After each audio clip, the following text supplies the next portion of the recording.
Our new facility at Banner University Medical Center was designed with you in mind. With private patient rooms, modern design, and advanced technology, we're working to make Tucson's future brighter and your visits easier.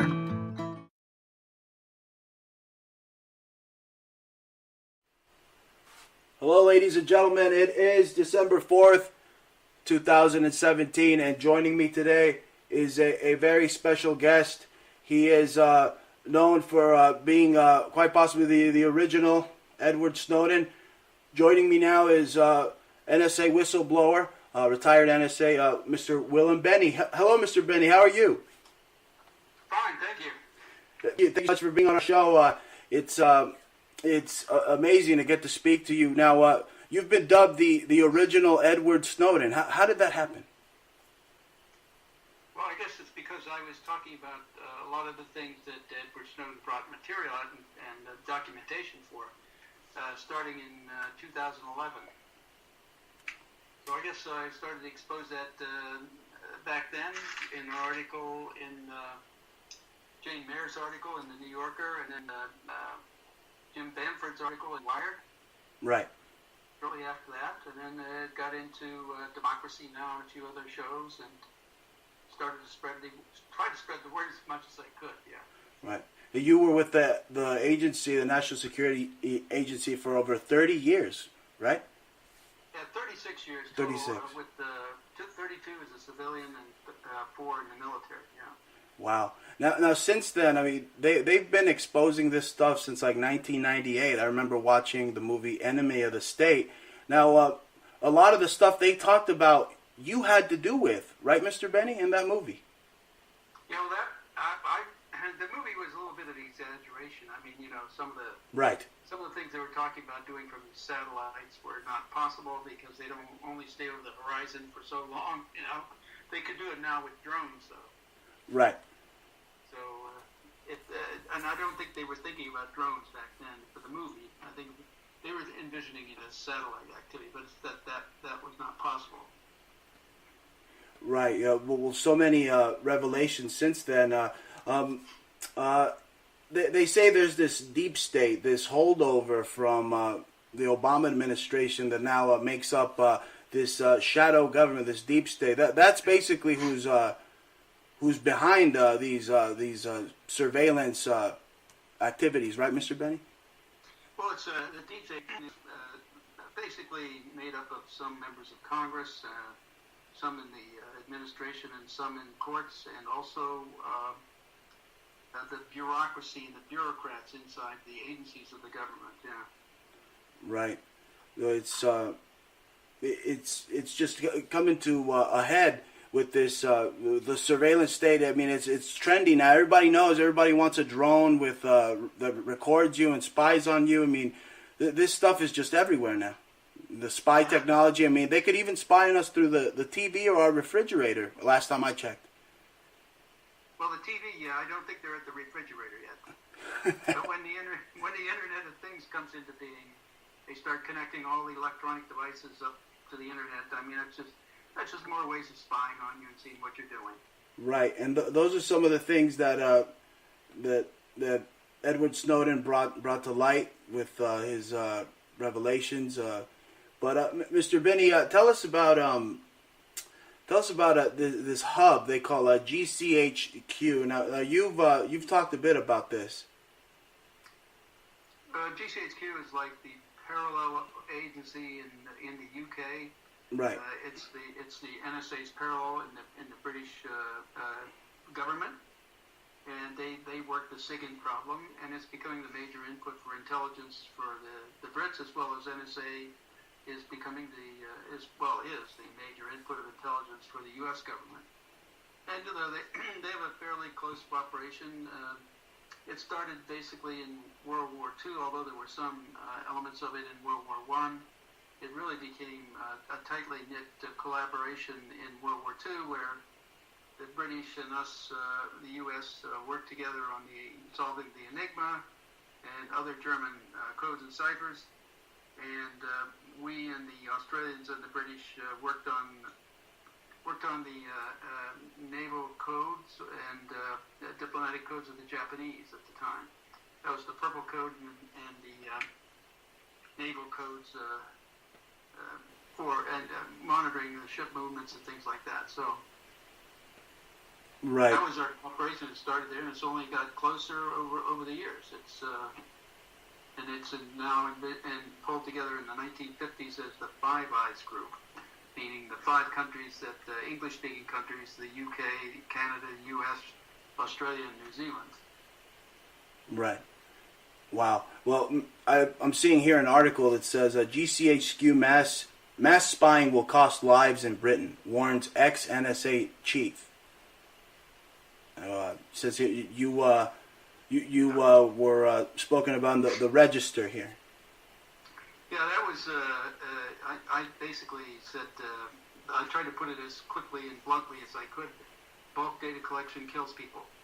Right. And the reason it does is pretty straightforward. I mean, if you're trying to analyze a given target, and you have so many tools to work with, word searches, phrase searches, much like Google's, and other kinds of data polls, like targeted specific things, then the larger you make the haystack of data you're collecting, the larger the output is you have to sift through to look at. Right, it's like a needle in a haystack, right. What you target. And that basically makes people fail because there's just too much data there. I mean, I even provided the British government some of the copies of memos written internally in NSA, GCHQ, and MI6 so that they could see what the analysts were saying, that they were overburdened with overload and, in praise of not knowing and right. All these kinds of statements of it's too difficult, we need a better way of getting at data that's meaningful. Right, and who's going to watch the watchers, like they say, right? Well, we were going to do that with the ThinThread program, but they eliminated the program and also removed the software that would make that happen. Wow. In other words, we had monitoring software that would monitor the network, who came into the database we had, where they went, how long they stayed, what they did when they were there, and everything that they were attempting to do. And it would also, of course, pick out contributions, return on investment for programs and money spent on programs, movement of money around, all of that kind of action would have been monitored and captured and known by our monitoring program, which meant that Congress could look at it and know exactly what the bureaucrats inside NSA were doing and where their returns were where their investments were yielding any return at all. And right. Of course, management at NSA didn't want to hear that. They didn't want that program in place, so that was the first thing they got rid of. Wow. One of the first things. Unbelievable. No, it sounds like their MO. But Mr. Binney, with all this mass surveillance, I mean, you still hear incidents like two men dressed as women, 2 trannies, driving into the front gates of NSA. I mean, couldn't they have the intel, or all these, mass shootings that happen? I mean, don't they have intel on these guys? I mean, can't they hear them before they do such crazy things? Yeah, that's the sad part of it. That's the crux. They all were known. It's just that they weren't focused on. They didn't stay. If you were a police officer, you would want to do a professional, discipline-focused job, looking at the criminals, trying to stop their criminal activity. Yes. But all the people who did these attacks, there was one exception, I think, for all the attacks in the world, around the world, and including in the U.S. There's one exception, I think, that the shooting in Connecticut of the young school kids. Sandy Hook. I don't think that one was known, but every other one was known by the intelligence agency and the police. Wow. The people who did it were known, and they were affiliated as a group with something, in either connecting back to Al-Qaeda terrorist groups or other kinds of looking at websites or things like that. They were all known. Unbelievable.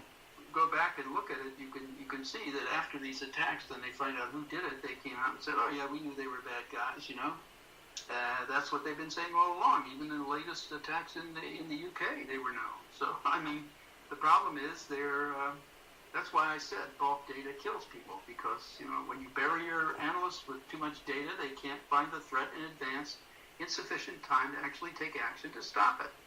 and that's what we're experiencing. That is so true. Now, tell us about this Project Hive, this NSA data center they have that's so mysterious in the right to the heart of Utah. Well, that was a 1 million square foot facility to, I think, 5 Capitol buildings could fit inside it, space-wise. Anyway. Wow. And the whole idea was to store all the data they were collecting.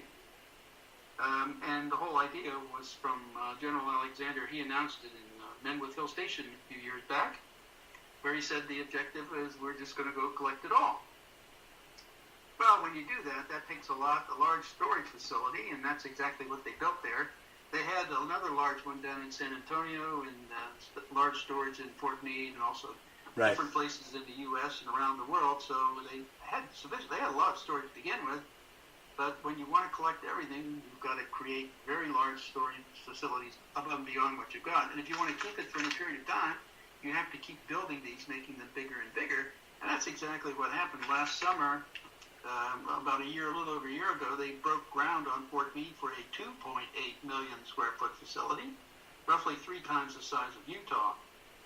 So, and it only makes sense if you're going to collect all of it, all of the data all the time, then that's an ever-increasing amount year after year, and so you have to keep building bigger and bigger storage facilities. Right.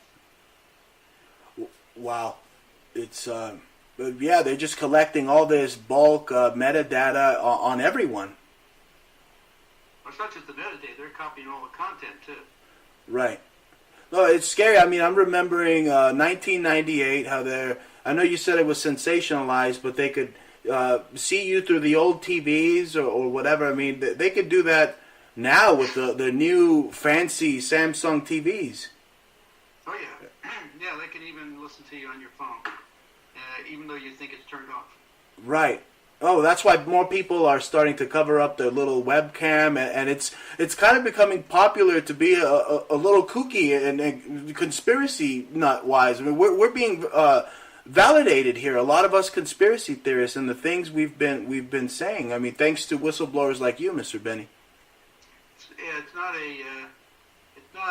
not a conspiracy, really. It's basically a reflection of what's actually happening. Right, and they went after you. I mean, tell us about that. I mean, the agency really. I mean, from what I've read, I mean, they pursued you, they harassed you, they arrested you. I mean, tell us. Well, they didn't. They basically because we filed a complaint against them, NSA, with the Department of Defense Inspector General's office. All in channels, properly. We did that in September of 2002, and it took the Department of Defense Inspector General about 2 years with about 12 investigators to do their research on that, and they came out and basically in a report that has been buried, and very few people are allowed to read it. And it's been basically covered up, but it fundamentally justified and said and proved everything we said and more. So it was really a devastating report against NSA for their corruption, fraud, waste, and abuse. And it really boils down to having an agency like NSA or other intelligence agencies where you give them so much money every year and you don't audit them to see how they spend it, to see if they are effectively using it or wasting it or what. So, I mean, that's like, wouldn't you like to have a job where your government would give you a few billion a year, maybe 10 or 15 billion a year, and you're allowed to go spend it any way you want. You don't have to account to them or anybody else how you spend it. Oh, yeah. Right. I mean, but that's a setup for corruption. Yeah, absolutely. No, it's an incredible story, Mr. Binney, that unfolds. Monster Mind, this U.S. National Security Agency program. Again, Edward Snowden brought it to the mainstream. Tell us a little bit about this program. You already have been telling us about this bulk data collection programs. Is it something along the lines of that as well? The program that we developed in NSA before we left, is that the one you're talking about? I believe so. It's program? Well, it says it's called Monster Mind. I've looked it up. I mean, no, that's not our program. So I don't know who's doing that one. The Monster Mind U.S. National Security Program, which an automated response to a foreign cyber attack, revealed by NSA Edward Snowden. Yeah, but that's an internal NSA program. I wasn't involved with that one. Well, that was developed after I left. Right. Now Edward Snowden took a lot of the things that you exposed, and he made them mainstream, did he not? Yeah, he did that with the documentation. I don't believe he knew how much of the documentation was the work that we left them back in 2001, which they're still using, by the way. Right. And they haven't advanced it very much at all. I think they made one minor change to it, according to the, at least as of 2010, when the 2009 NSA IG report on the Stellar Wind program, which was the domestic spying program. That's basically done by the upstream collection of the data by NSA, which is the Fairview, Stormbrew, Blarney collection, internal in the U.S. It's about 100 tapping points inside the United States, distributed with the population, because the population is the target. And they collect basically that data off the fiber lines, taking virtually everything off the line and storing it. Wow. That means all phone calls, all emails, everything. Well, like a phone call you could have had a phone call you could have had 2 years ago. They have it. Yeah. Wow. Oh my God. We're totally living in a Orwellian society. Like you stated here, the light into you're really shining the light into the darkest corners of regarding this secret government and corporate power. Can you tell us, Mr. Binney, about the award you were given, the Sam Adams Award, for doing precisely what I just said? Yeah, that started with Sam Adams. He was trying to tell the truth inside the Pentagon about the errors they were making in assessing the opposition in Vietnam during the Vietnam War, and he got basically deep six because of that. But his efforts were part. Ray McGovern, I guess, knew him at the time. I did not, and so he basically thought it was a good idea to name an award after. Truth and intelligence was what he was after. That was the idea of Sam Adams. He was one of the first ones to talk about the Vietnam War in a truthful way. The rest of them were lying to us. Everybody in Vietnam, all the generals over there, they were saying we're winning. We have all this stuff. That was just basically a lie.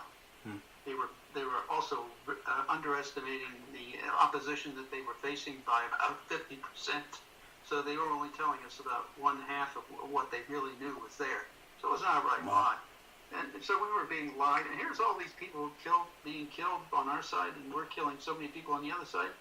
And they're just the whole thing was based on a lie. Even the Tonkin Gulf affair that didn't happen was the basis we used to go in to start and get involved in this war. So it's crazy. And anybody who tried to expose the truth was stepped on. But Sam Adams was one of the first, so that was the award was named after him. Truth and Intelligence. Very nice. Now, Mr. Binney, everybody's saying that about Hillary Clinton, the presidential Democratic candidate last year.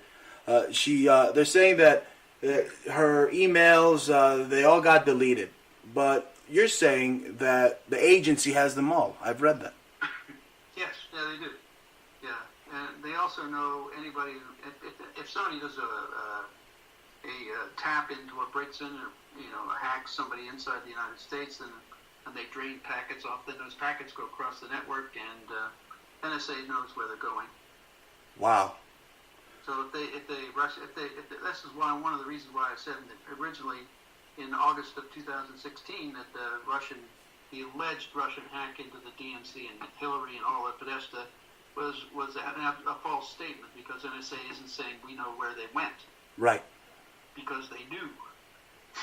There are only very few points where the transoceanic cables surface in the U.S. And if anybody overseas wants to drain anything inside the United States, those packets have to go through those ports that cross the transoceanic cables to the other continents, and those are monitored cast iron. So Yeah. it's not a matter of not knowing. If the packets left anything inside the U.S. and then went across the ocean, they've captured them. Absolutely. I mean, to me, it was always a bunch of phony baloney, this Russia collusion thing. Because, I mean, seriously, what did Facebook and Russia? Was there a TV screen brought to you by Facebook saying, "Oh, the Russians want you to vote for Clinton"? I mean, that didn't happen in the ballot box when you're voting. I mean, it's just such malarkey how they just think we're really that stupid, Mr. Binney. It's good Americans like you that really.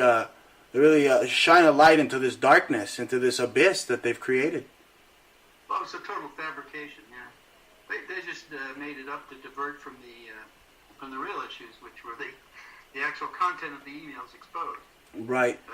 When you look at those, I mean, there were any number of whistleblowers who were in jail for just a part of what Hillary had in her email. Right.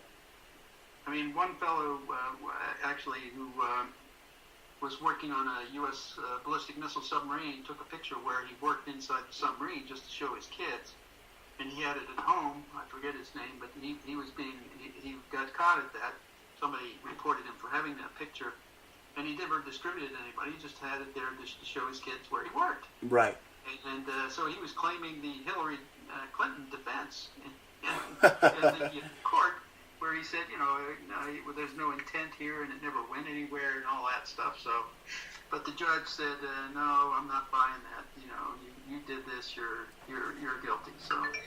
Wow. No. So people who are not in the crowd get treated quite separately than those who are, and that's why I call it the Department of Justice. Now I call it the Department of Just Us.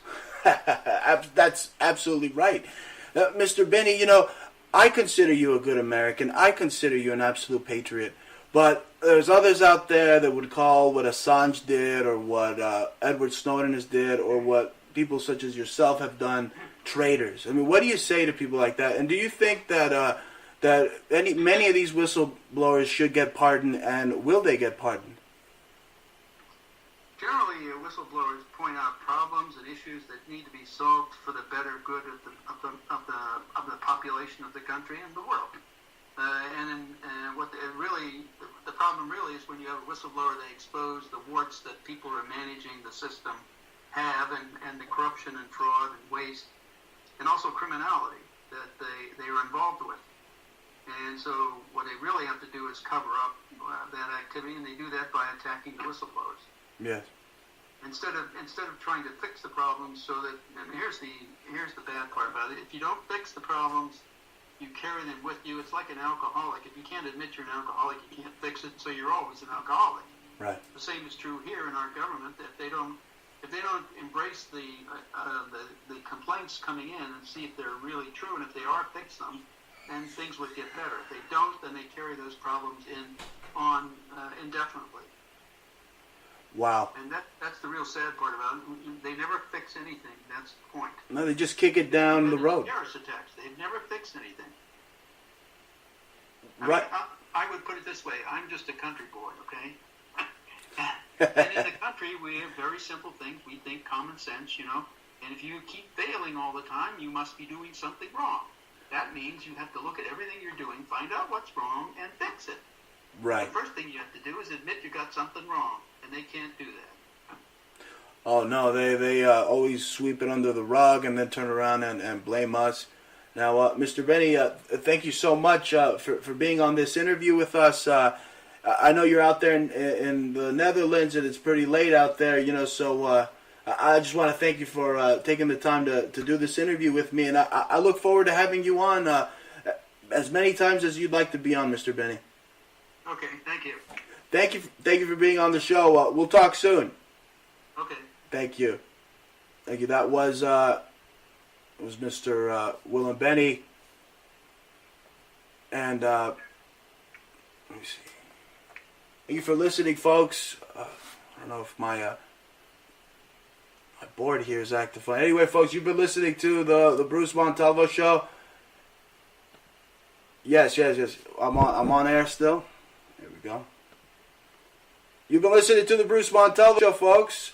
I'll be on 9 p.m. Mountain Time. That's 9 p.m. time. You could listen to us on Spreaker.com/The Bruce Montalvo Show. You can also follow the show on Facebook. That's at The Bruce Montalvo Show on Facebook.com. That was NSA whistleblower Will Binney, a former highly placed intelligence officer of the United States National Security Agency, again turned whistleblower. And what an interview! What a home run interview he just did with us. And again, I'm going to be on, ladies and gentlemen, for Monday.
You're listening to MBN Montalvo Broadcasting Network.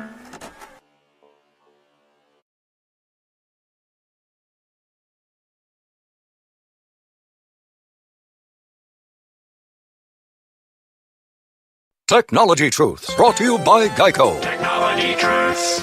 Truth, you think you can solve any problem by turning your computer off and on. Hey man, is something wrong with your laptop? Nah, just need to turn it off and on. It's no problem. It's smoking. Yeah, that just means it needs to reboot. Truth, it's so easy to switch and save on car insurance at Geico.com. And now it's on fire. Happens all the time. It's all good. Geico, 15 minutes could save you 15% or more. Banner University Medicine is dedicated to bringing the best medical care to the Tucson community. Our newest hospital is designed with your health in mind. With 228 private patient rooms, 22 operating rooms, and more than $50 million in patient care technology, your care and comfort are our top priority. Banner University Medicine, making Tucson's future brighter and your visits easier. Now open at 1625 North Campbell Avenue. Online at bannerhealth.com/University Tucson. Support MBN, Montalvo Broadcasting Network, and shop with us over at Montalvo Store. Go to ebay.com and search in the advanced search. Type in Montalvo Store. Now support Montalvo Broadcasting Network. We have a wide array of books on conspiracy, apparel, and much more.